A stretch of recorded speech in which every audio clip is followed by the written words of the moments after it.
사도행전 5장 12절에서 26절의 말씀을 가지고 칭송받는 교회라는 제목으로 함께 말씀을 나누고자 합니다. 우리들이 사는 세계에서 신뢰는 참 중요한 겁니다. 사람과 사람과의 관계에서 중요한 덕목 중에 하나가 바로 신뢰이죠. 신뢰의 사전적인 의미는 굳게 믿고 의지한다라는 뜻입니다.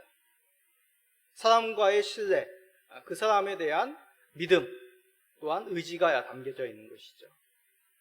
그러기에 신뢰가 없으면 그 사람의 말이나 행동에 믿음이 없습니다. 불신하게 되는 것이죠.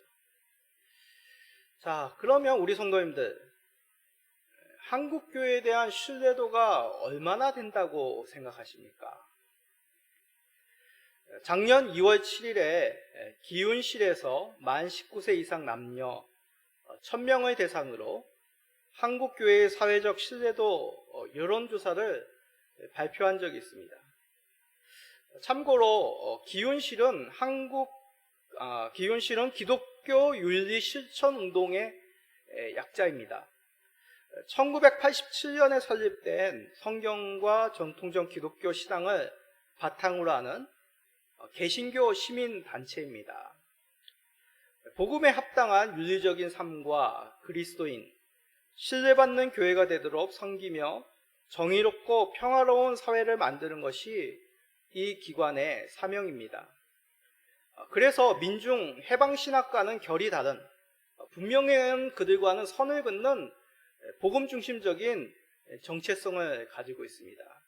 그래서 이들의 설립자를 보면 손봉호 장로님, 또 이만열 장로님, 장기려 장로님, 이름만 들어도 고개를 끄덕일 수 있는 한국 개신교의 모범적인 지도자들이 중심이 되어 설립된 기관입니다. 자, 설문에 대한 결과를 살펴보면 좀 충격을 받을 준비를 하십시오. 한국 교회 신뢰도가 얼마나 땅에 떨어졌는지를 알 수 있습니다. 종합적인 결과를 보면 한국 교회를 신뢰한다는 긍정적인 답변은 3분의 1, 약 31%에 그쳤습니다. 반대로 신뢰하지 않는다라는 답변은 약 3분의 2, 63.9%였습니다. 세부적인 내용을 보면 더 조금 미래가 암담하게 느껴지는데, 연령별 결과를 보면 20대에서 50대까지 모두 긍정보다 부정적인 대답이 높았습니다. 오로지 60대 이상만이 긍정적 대답이 부정적 대답보다 더 많았지만 그 차이도 겨우 6% 정도뿐이 안 되었습니다. 특히 30대, 40대는 각각 70.4%, 74.7%가 신뢰하지 않는다고 대답하였습니다. 기독교인과 타종교, 무종교 간의 시각차도 흠을 발견하였습니다. 기독교인은 한국교회에 대해서 긍정적으로 대답한 사람이 75.5%였습니다. 그러나 타종교, 무종교인 사람들이 한국교회에 대한 신뢰도, 부정적인 신뢰는 각각 64.8%, 78.2%나 한국교회에 대해서 부정적으로 대답을 하였습니다. 그럼 교회의 지도자, 목회자들에 대해서는 어떻게 대답했을까요? 목회자에 대한 신뢰 여부도 부정적인 대답이 긍정적인 대답보다 2배나 많는 지표를 보였습니다. 최종적으로 가장 신뢰하는 종교를 묻는 항목에서 카톨릭, 불교, 개신교, 보통 이제 3대 종교라고 얘기하죠. 그 중에서 가장 낮은 순위를 우리 개신교가 차지하였습니다. 자, 좀 불편한 얘기입니다. 그러나 이럴 것이라고 예상하신 분도 계실 것이고, 그 정도일지는 몰랐다, 좀 충격을 받으신 분도 계실 것입니다. 그러나 문제는 이런 결과에 대한 우리들의 반응일 것입니다. 사회적인 신뢰를 잃었다고 우리가 하나님에 대한 신뢰를 포기하겠습니까? 그럴 수는 없는 것이죠. 우리 주님은 사도 요한을 통해서 일격 교회로 대표되는 이 땅의 교회들에게 말씀하셨습니다. 요한계시록 3장 3절입니다. 그러므로 내가 어떻게 받았으며 어떻게 들었는지 생각하고 지켜 회개하라. 만일 일깨지 아니하면 내가 도둑같이 이르느니 어느 때에 내게 이르는지 내가 알지 못하리라. 주께로부터 받은 말씀을 생각하여 회개하여 잘못된 죄에서 돌이키라고 말씀하십니다. 그럴 때 세상 속에서 교회는 신뢰를 회복하게 되는 것이죠. 오늘 말씀이 바로 교회가 어떻게 세상 속에서 칭송을 받게 되는지를 말씀하고 있습니다. 초대 예루살렘 교회가 세상 속에서 칭송받게 되는 이유를 살피므로 우리가 속한 이 교회도 주님이 원하시는 교회, 세상 속에서 칭송받는 교회가 되어야 되겠습니다.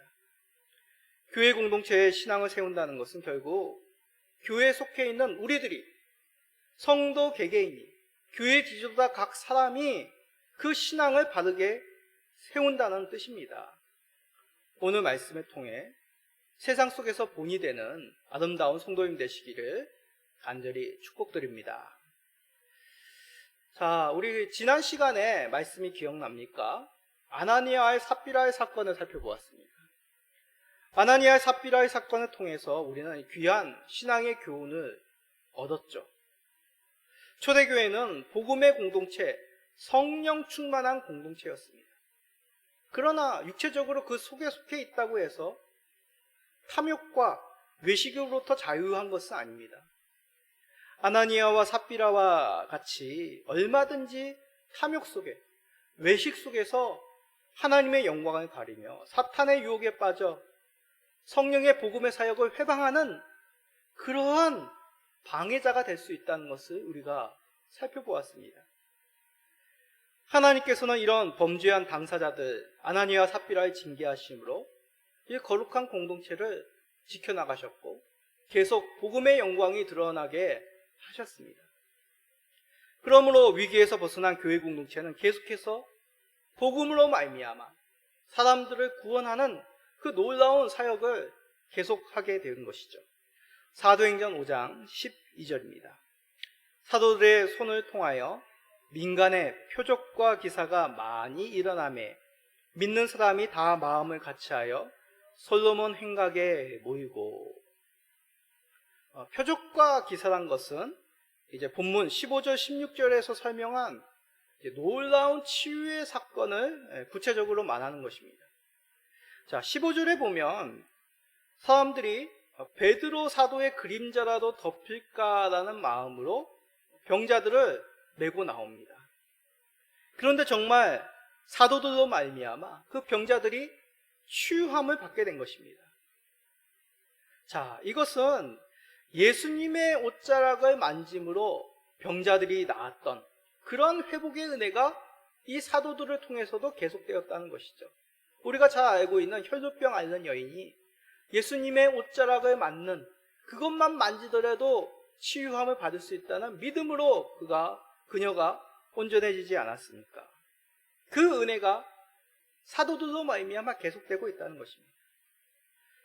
그러므로 사도들의 능력으로 표적과 기사가 일어난 것이 결코 아닙니다. 예수 그리스도의 그 회복의 사역을 성령님께서 사도들을 통하여 일으키셨다는 것이죠. 그러기에 단지 병자들을 고치고 귀신을 내어 쫓았다. 그럼 우리가 마음에 혹하는 어떤 그런 놀라운 신비한 사건이 핵심이 아닙니다. 사도들은 치유의 사역만 행한 것이 아니죠. 솔로몬 행각에 모든 마음을 같이하여 모여 말씀을 가르친 것입니다. 함께 기도하고 예배를 드리며 하나님께 찬송한 것이죠. 그러기에 초대교회 위기 속에서도 사도들로 말미암아 구원의 능력, 복음의 전파가 계속되었다는 것이 이 사건의 핵심입니다. 그러므로 더욱 힘있게 전해지는 복음의 역사로 말미암아 믿고 죽게 나오는 무리들이 더욱 많아졌습니다. 아나니아 삽비라 사건으로 말미암아 부정적이지 않을까? 그런 것이 아니라 오히려 사도들을 통하여 그 복음의 생명의 능력이 많이 전파되어 많은 사람들이 죽게 나온 것이죠. 자, 그러면 모든 사람들이 예수님을 믿게 되었을까요? 그렇지는 않습니다. 사도행전 5장 13절입니다. 그 나머지는 감히 그들과 상종하는 사람이 없으나 백성이 칭송하더라. 자, 감히 상종하는 사람이 없다. 그리고 백성이 칭송한다. 초대교회에 대해서, 사도들에 대해서 감히 그들과 상종하지 않는다. 그런데 사람들이 교회를 칭송한다. 이게 무슨 좀 문맥이 매끄럽지 않고 좀 앞뒤가 잘 맞지 않게 보입니다. 그래서 이 부분에 대해서 여러 해석들이 있습니다. 그러나 우리는 문맥상으로 이 말씀을 해석해야 되겠죠. 자, 이 말씀의 앞전에는 무엇이 기록이 되어 있었죠? 아나니아의 삽비라 사건입니다. 그리고 사도들로 말미암아 놀라운 표적과 기사가 일어나 많은 사람들이 예수님을 믿었다는 내용이 담겨져 있습니다.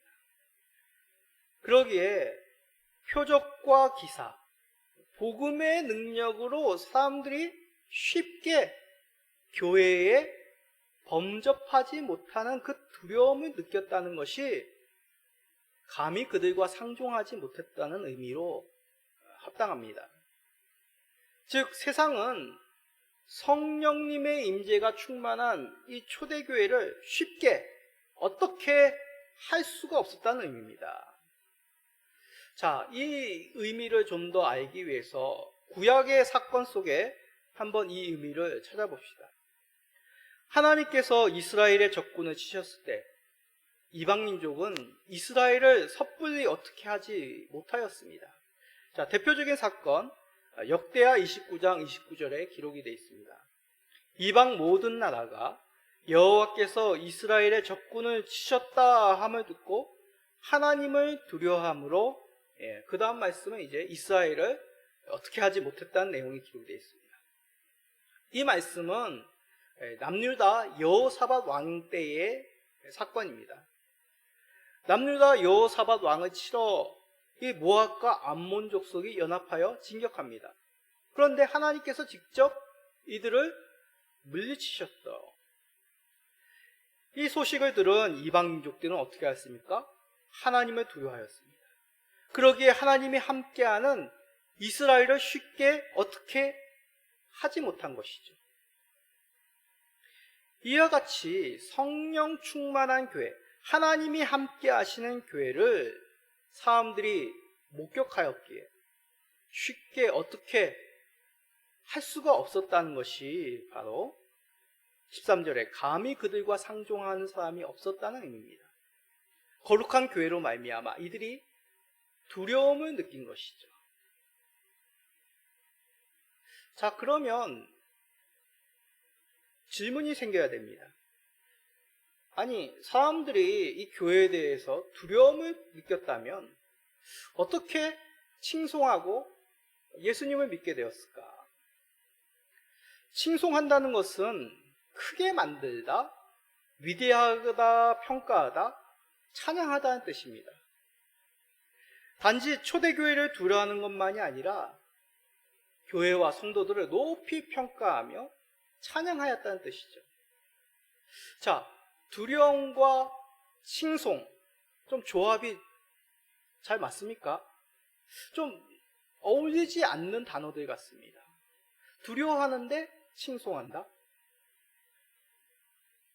자, 그런데 여기서 중요한 가르침이 있습니다.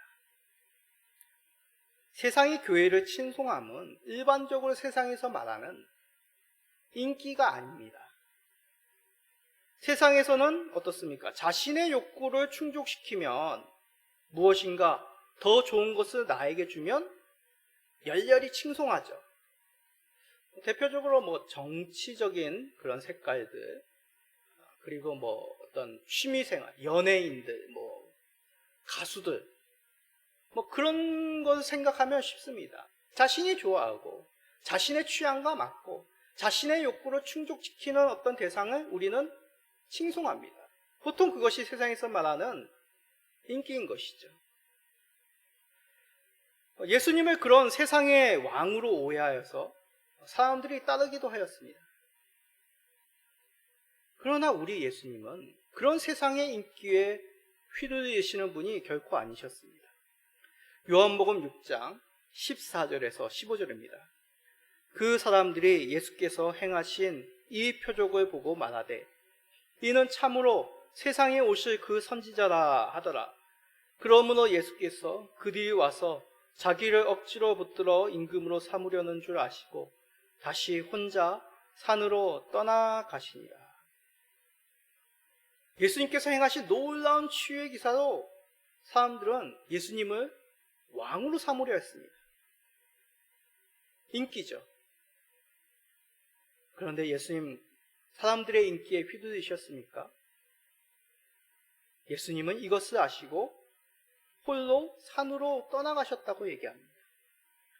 왜냐하면 예수님께서 가시는 길은 세상의 인기를 쫓는 세상의 왕이 아니라 세상을 구원할 거룩한 만주의 주이시기 때문이죠. 그러기에 세상의 인기의 길이 아닌 그 십자가의 길을 묵묵히 걸어가셨습니다. 그러므로 예수님을 구주로 고백하는 교회 공동체는 세상 속에서 두려움과 동시에 칭송함을 받게 됩니다. 세상의 인기의 길이 아니라 거룩한 주님이 걸어가시는 길로 교회가 세워짐으로 말미암아 세상 속에 칭송함을 받게 되는 것이죠. 우리가 속한 교회가 바로 그런 교회가 되기를 소원합니다. 우리의 삶이 예수님이 걸어가신 그 십자가의 길을 걸어가는 우리 모든 성도님 되시기를 간절히 축복드립니다.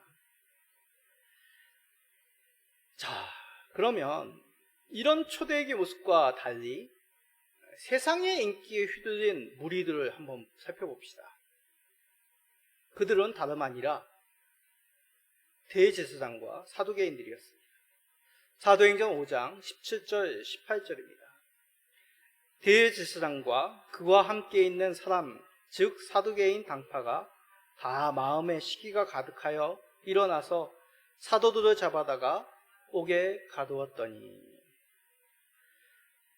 대제사장과 사두개인들에 대해서 우리 예전에 한번 설명드린 적이 있습니다.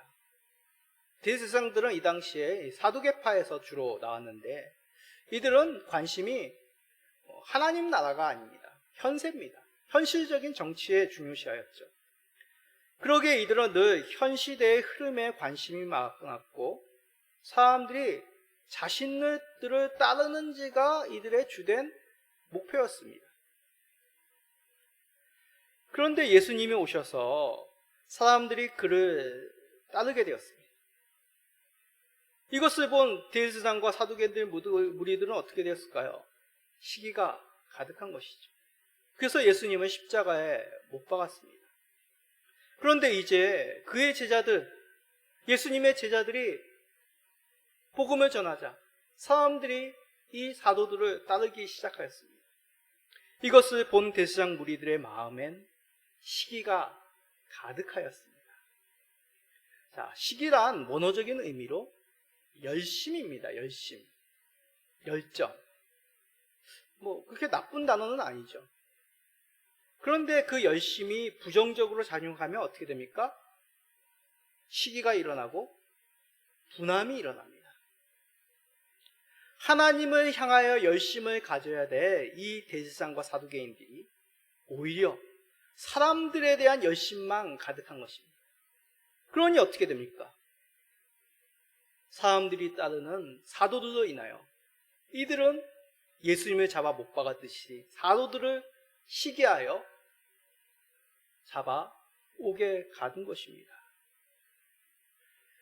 자, 예전에는 성전 미문 앞에 앉아있는 그 날 때부터 걷지 못한 자를 고친 그 당사자가 있고 또 많은 사람들이 보는 가운데서 사도들을 데리고 오니까 이 사도들을 어떻게 하지 못하고 그냥 위협만 해서 풀어주었습니다.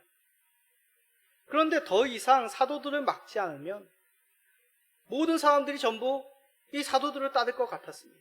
위협을 느낀 것이죠. 그래서 즉각적으로 사도들을 잡아 옥에 가두어 버린 것입니다. 자, 이런 시기함의 모습 역시 성경 가운데 사건이 있습니다. 바로 사울이 다윗을 시기함입니다. 사무엘상 18장 14절 16절입니다. 다윗이 그의 모든 일을 지혜롭게 행하니라. 여호와께서 그와 함께 계시니라. 사울은 다윗이 크게 지혜롭게 행함을 보고 그를 두려워하였으나 온 이스라엘과 유다는 다윗을 사랑하였으니 그가 자기들 앞에 출입하기 때문이었더라. 우리가 잘 알다시피 사울은 이스라엘 왕이었습니다. 하나님의 영이 충만해야 되는 사람이죠. 그러나 사울은 세상의 인기를 쫓음으로 악신이 가득하게 되었습니다. 그리하여 하나님이 함께 하심으로 백성들을 지혜롭게 이끄는 다윗을 보고 시기하기 시작하였죠. 백성들에게 사랑받을 왕은 사울이 아니라 다윗이 된 것입니다. 마찬가지입니다. 대제사장과 사두개인들은 백성들이 하나님께 더욱 힘써 나아가도록 이끌어야 될 지도자들이었습니다. 하나님의 영이 충만함으로 말미암아 백성들에게 사랑받을 자들이었습니다. 그러나 세상의 인기에만 이들은 관심이 있었으므로 백성들이 하나님께 나아가는 것은 도통 관심이 없었습니다. 오히려 참된 제사장이신 예수 그리스도를 담대히 전하는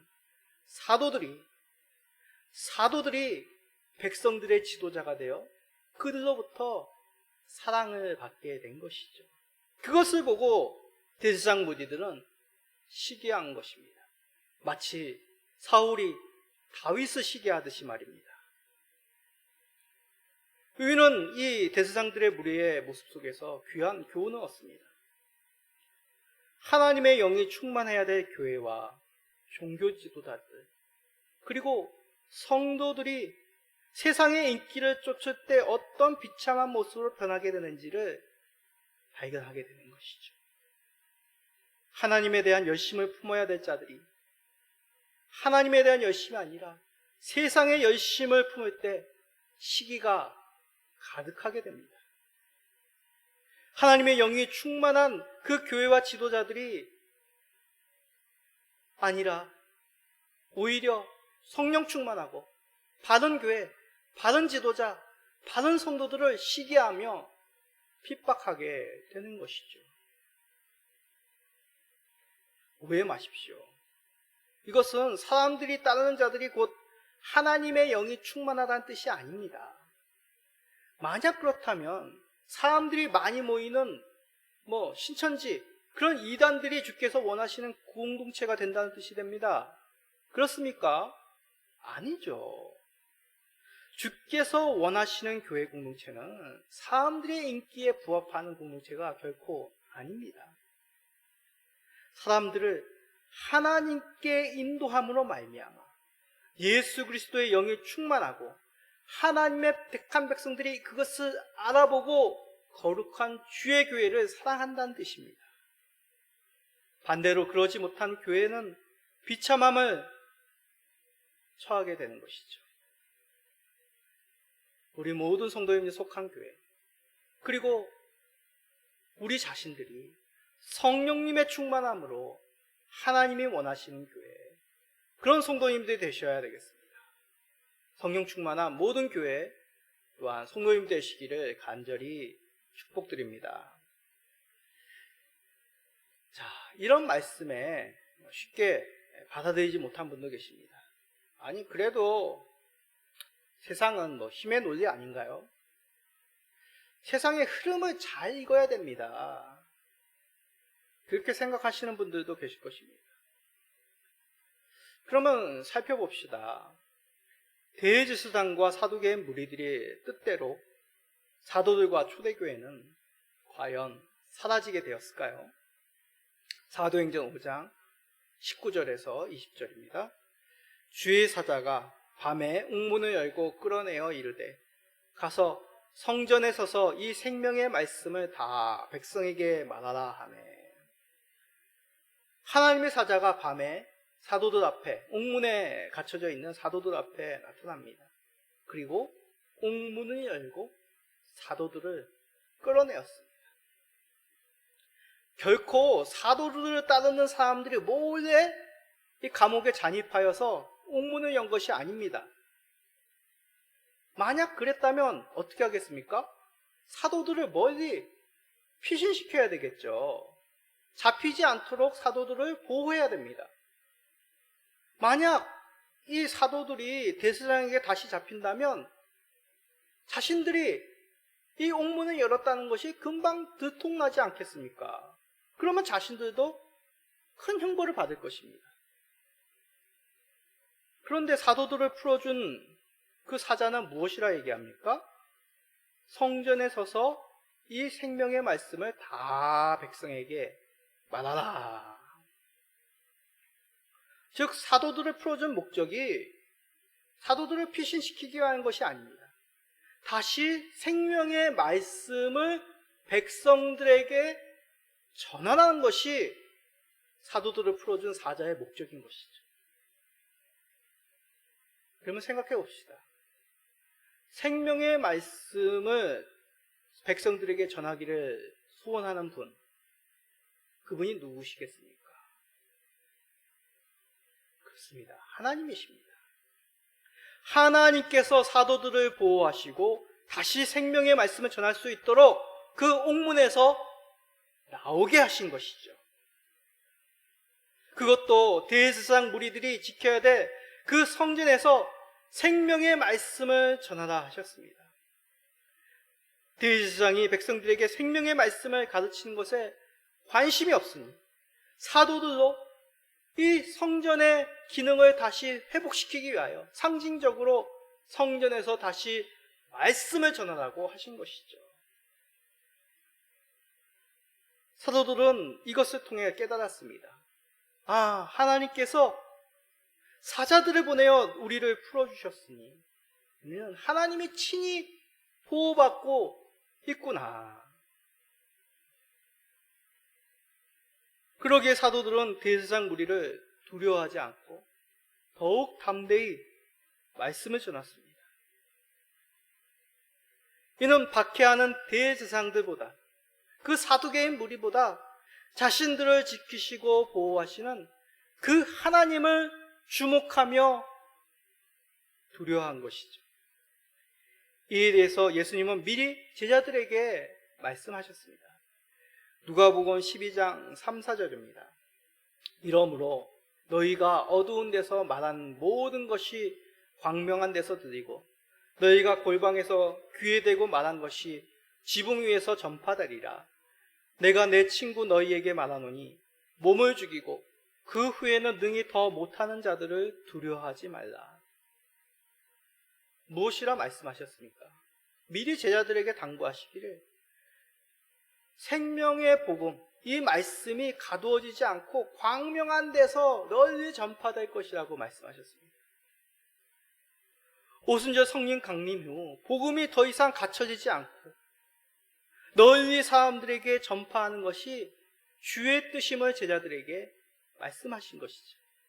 그러기에 무엇이라 얘기합니까? 몸을 죽이고 그 후에는 능히 더 못하는 자들을 두려워할 것이 아니라 영혼을 지켜주시고 심판하시는 생사화복을 주관하시는 하나님을 바라볼 것을 제자들에게 미리 당부하신 것입니다. 그러기에 대제사장 무리들의 이 사도들을 감금하는 것은 아무 소용없는 헛된 일이 된 것입니다. 오히려 대제사장 무리는 빈 감옥이라는 소식, 그리고 사도들이 태연하게 성전에서 말씀을 전파한다는 그 소식을 듣고 당혹하게 됩니다. 그래서 서둘러 사람을 보내어 사도들을 잡아들입니다. 그런데 어떻게 잡아들입니까? 강제로 잡아들이지 못합니다. 왜일까요? 자, 사도행전 5장 26절 우리 다 같이 읽어봅시다. 성전 맡은 자가 부하들과 같이 가서 그들을 잡아왔으나 강제로 못하면 백성들이 돌로 칠까 두려워함이더라. 이 말씀을 보고 그 광경을 생각하면 참 어떻게 보면 우스꽝스럽습니다. 그 전에는 사도들을 위협하고 감옥에 가두고 마치 예수님을 십자가에 못 박듯이 당장에 이 사도들의 생명을 해야 할 것처럼 득이양양했던 이 대제사장과 사두개들의 무리들이 이제 자신들이 백성들로 말미암아 진노함을 얻을까 두려워한 모습입니다. 그래서 사도들을 설득하여 다시 이 공회로 불러들인 것이죠. 사도들이 감옥에 있다 공회에 선 것이 아닙니다. 만약 그랬다면 결국 대제사장 무리들의 그 생명복음의 전파를 막는 그 계획이 성공한 것이 됩니다. 그러나 성전에서 담대히 복음을 전하는 사도들을 겨우겨우 설득해서 이 공회로 불러들입니다. 어떤 저항, 어떤 폭력도 없이 사도들의 의지로 법정에 선 것이죠. 무슨 뜻이겠습니까? 더 이상 대제사장과 같은 세상의 무리들이 생명의 복음의 전파를 막을 수 없다는 것입니다. 또한 이제 앞으로 법정에서 어떠한 대결이 펼쳐질지를 충분히 우리가 예측할 수 있는 것이죠. 어떤 결과이겠습니까? 세상은 생명의 복음과 성령 충만한 교회를 감당치 못하는 것이 결론입니다. 우리는 이 말씀을 통해 깨닫습니다. 세상에서 칭송받는 교회는 세상의 인기를 얻는 교회가 아닙니다. 하나님의 영이 충만함으로 쉽게 어떻게 할 수 없는 거룩한 공동체, 생명의 복음을 담대히 전함으로 주의 택한 백성자들이 모이는 그 교회가 바로 세상 가운데 칭송받는 교회임을 말씀합니다. 우리의 교회는 어떻습니까? 우리의 교회가 바로 이런 교회가 되기를 소원합니다. 어떻게 이것이 가능할까요? 교회 지도자가, 목회자가, 교회 성도 한 사람 한 사람이 세상의 길이 아닌 성령 충만하여 생명의 복음이 가득할 때 이러한 놀라운 하나님의 영광 받을 일이 이루어지는 것이죠. 생명의 말씀이 살아있고 이 생명이 주변으로 전해질 때 하나님의 마음을 시원케 하는 세상 속에 칭송받는 교회가 성도가 되는 것입니다. 저는 이 말씀을 준비하며 특별히 8월 15일 참 뉴스를 보시면 아시겠지만 참 낯뜨거워서 뉴스를 못 보겠습니다. 세상의 인기를 추구하는 거짓된 그런 선지자, 교회 지도자라고 자칭 얘기하는 자가 하나님의 영광을 가리고 세상의 인기를 추구하는 그런 모습, 그것을 어쩔 줄 모르는 또 한국교회의 이런 상황들이 참 안타깝고 기도할 수밖에 없음을 깨닫는 시점입니다. 중요한 것은 내가 속한 교회, 우리의 가정, 내 자신, 엘렘 시민교회를 또한 이끌어야 된 내 자신이 바로 성령 충만한지, 바른 생명의 복음을 가지고 세상의 인기가 아닌 예수님이 걸어가신 그 십자가의 길을 두려워 말고 담대히 걸어가고 있는지를 다시 한번 이 말씀을 통해 살피게 됩니다. 성령 충만하고 말씀이 살아 숨심으로 세상이 감당치 못하는 우리 모든 성도님, 그래 하나님의 마음을 이 시대 가운데 시원케 하는 그런 아름다운 성도님 되시기를 예수 그리스도의 이름으로 간절히 축복드립니다.